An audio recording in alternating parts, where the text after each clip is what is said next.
Okay, YouTubers, this is Joe from ArtAlienTV. Now today I've got a couple of things to show you, 2 or 3 things.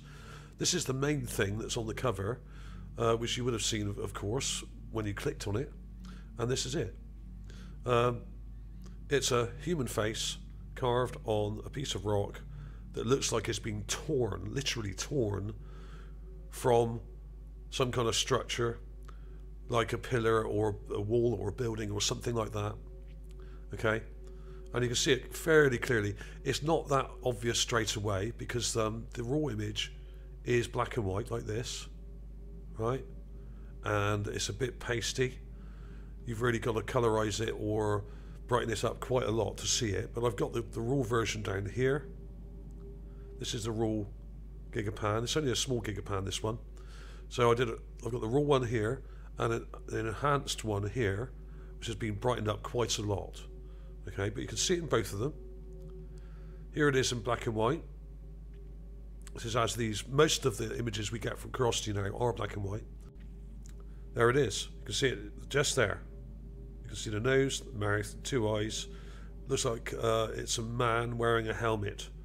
Okay, it's heavily damaged. This rock here looks like it was attached to some of these other ones over here, possibly, right? And there's loads of weird fragments here, and some of them look like parts of buildings, like architectural fragments. Some of them look like parts of walls and stuff that have been smashed up. Some of them look like concrete. Some of them are more solid looking. There's all sorts of weird stuff here, and I don't even understand half of it. I mean, some of it's very strange. I've put some clips of some of the weird ones on here, like this one. This is just weird. Now, to me, this looks a bit like a carving of an animal with a snout here and 2 eyes, an ear, like an animalistic kind of humanoid or something. I don't know. Maybe not. It's very damaged and unclear, that one. But this main one is pretty good once you brighten it up and once you add a bit of colour to it, like I've done here. It actually comes to life when you add a little bit of colour. It's actually a bit clearer if you look at the smaller one, because if you go in too close, it kind of goes a bit fuzzy, like these things often do. I'll go to about there. This seems to be the optimum distance. We've got a face here, and it's kind of attached to this rock, like a plaque almost, but this is what I would call a relief carving. Got some interesting details up here, like a helmet coming up, like that. There's a part coming down here. The helmet, I think, comes like across like this. We got part of a nose plate there. We got the nose, mouth, shadow, and 2 fairly vague eyes. Now, I have enhanced this, obviously. Right, as you can see, there's the raw image, but you can see those details in the raw image. You can see the eyes, one there, one there. You can see the nose, but there's a bit above the nose, which is, I think, part of the helmet. The helmet here. Okay, so this is another warrior. Let's go back a bit. Let's see if we can see it better on this one. I'll go back a bit further. There we are. You can see here, there's a kind of line coming across there. So I think this is a helmet that comes to there. And you can see a band here. And the helmet comes up, but there's also some more parts above it. So it's got some kind of crest or something on the top. Okay? I mean, this looks like something you would see in an old sort of church in the UK, in England, or in Scotland or something. Like a 13th century warrior king or something like that. It's crazy. There's the nose. There's not a lot of detail here, but it is there. You can see it in the raw image, and you can see it once you brighten it up. The eyes are a bit vague, but you can see one here and another one here. Okay, there's the nose. You've got a highlight on the nose, and there's what looks like beard detail or something here, and then it comes up to here and joins to this torn piece of masonry. And if you look at this masonry, it really does look like it's been torn. But there's parts to it here, here, here, and this is all kind of torn. So this may not even be from solid rock. This looks like a constructed piece of masonry. Let's go back a bit there a minute, and you can actually see where it's you've got these parts joined together, stuck together. Okay.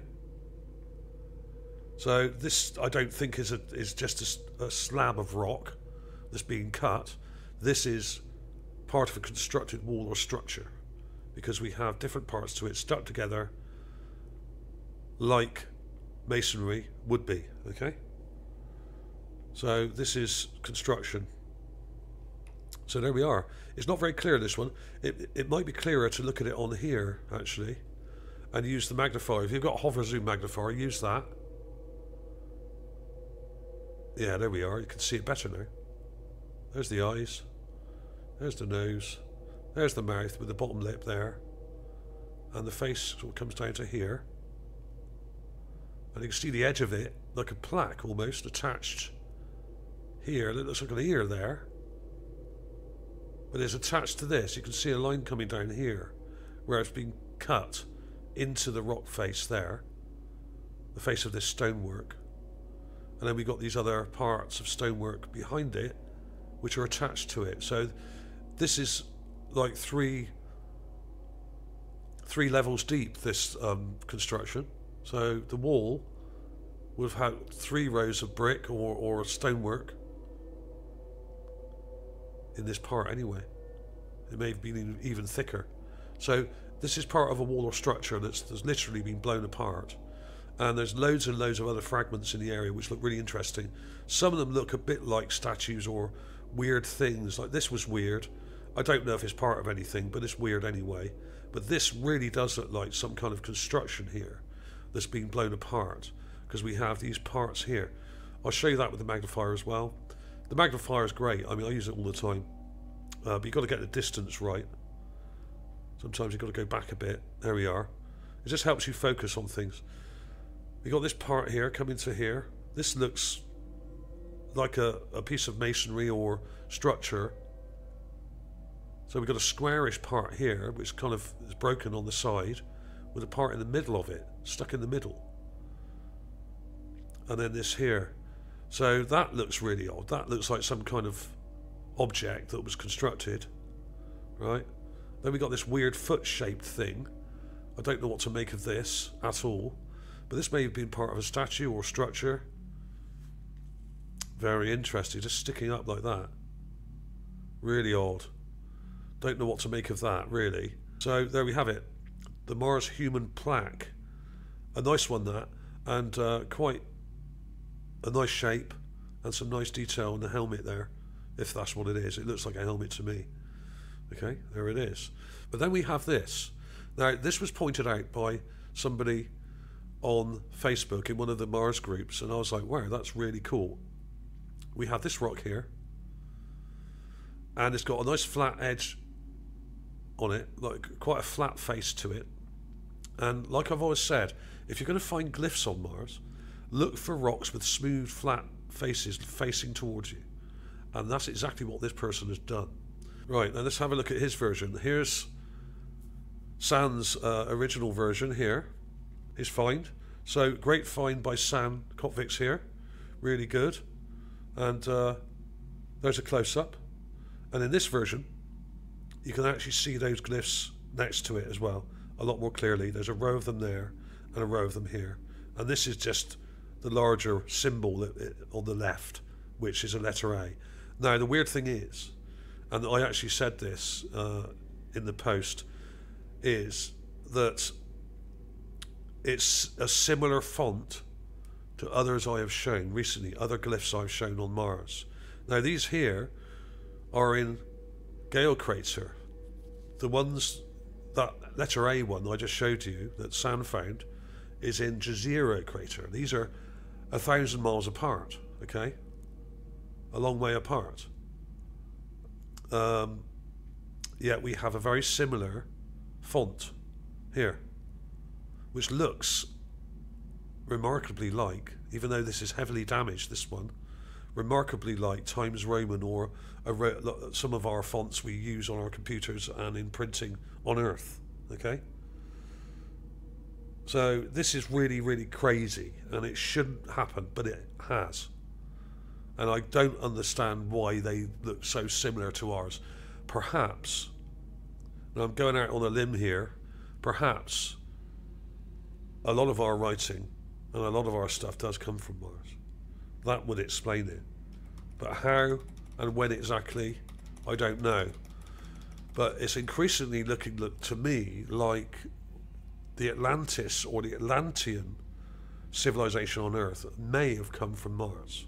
This may explain why there was a lot of these very advanced pyramids built early on before we were civilized enough to even make them, okay?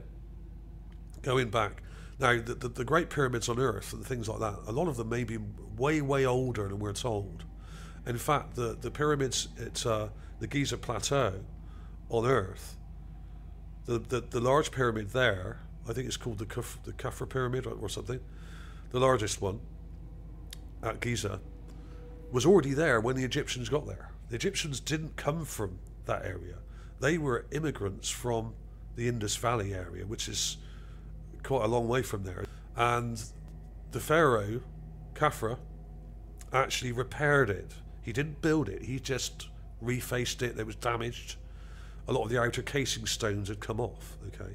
So what he did was repair it. But basically, this Great Pyramid here, you can see how this is damaged now. Now, it may have been in a similar state when it was found by the Egyptians, and it was then repaired, and these outer casing stones were put back, and they've now fallen off again, and a lot of them have been taken away and used to build other things in the area, okay? So these pyramids are much, much older than we're actually told, and when they were probably built was probably around 12,500 years. I think, possibly, the Atlanteans came here when the cataclysm struck them in the Atlantic, okay?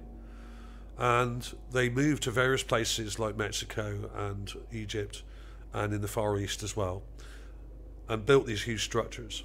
But thousands of years before that, they may have come from Mars, which would explain why we have very similar things on Mars as we do on Earth. And a lot of these things may be related, and this may also explain why a lot of the Martians look like us, and a lot of their art looks like ours, and a lot of their possible glyphs here. I mean, this letter A here is like this, okay?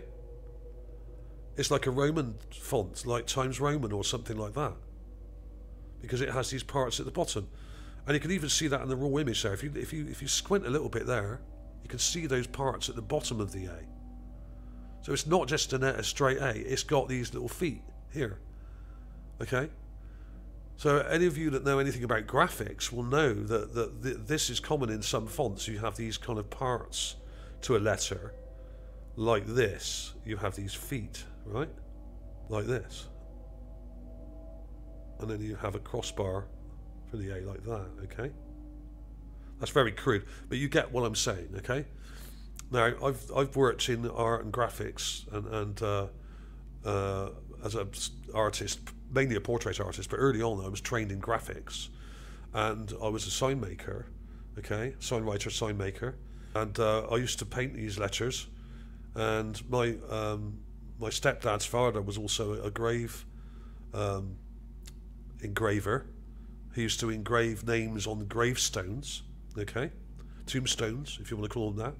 And he taught me a lot about this type of lettering, which is very common in graves or in graveyards.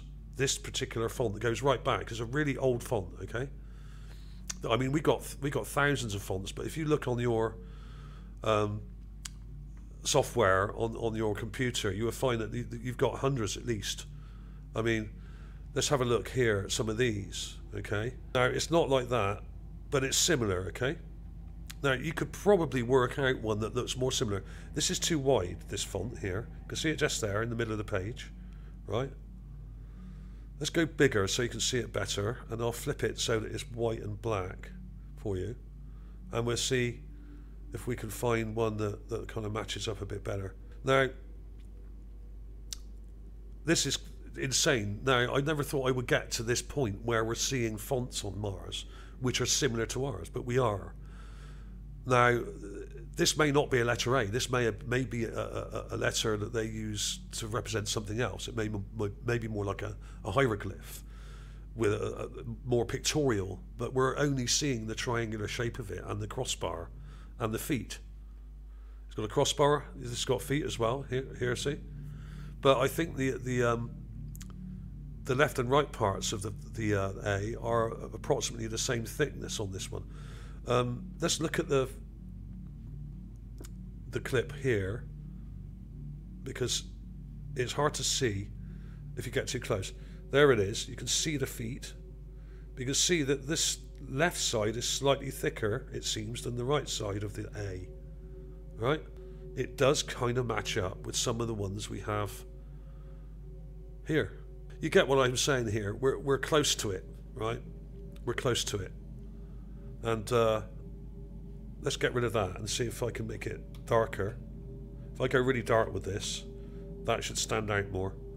And we should be able to see a bit more detail in the A itself pop out, okay?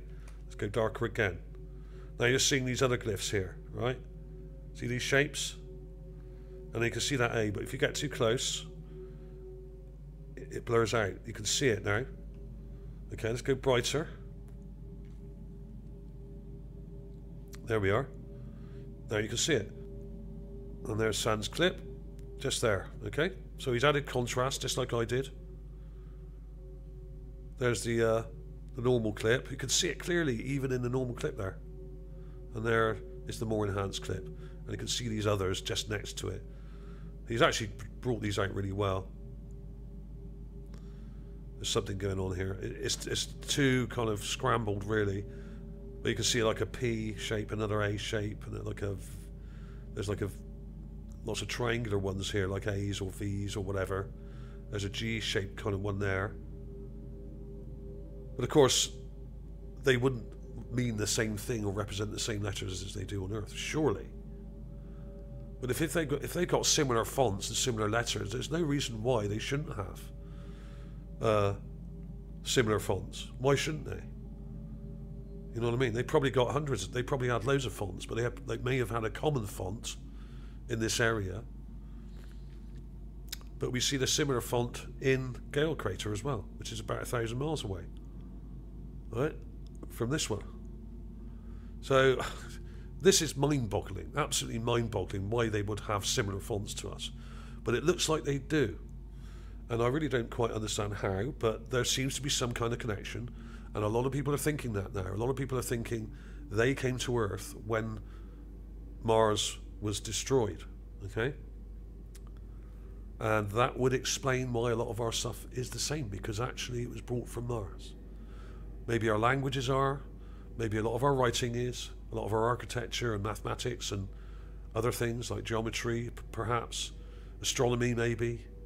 Maybe all these things that initially were brought here in their basic form from Mars and given to our ancient civilizations like the Sumerians, perhaps, the Babylonians, the Egyptians, the Mesoamericans like in the Olmecs, and the cultures in South and Central America as well, and in the Far East.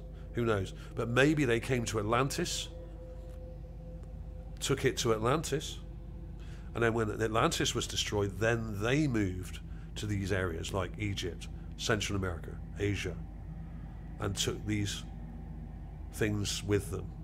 The culture, the art, the architecture, medicine, language, and all these other things like agriculture and everything else.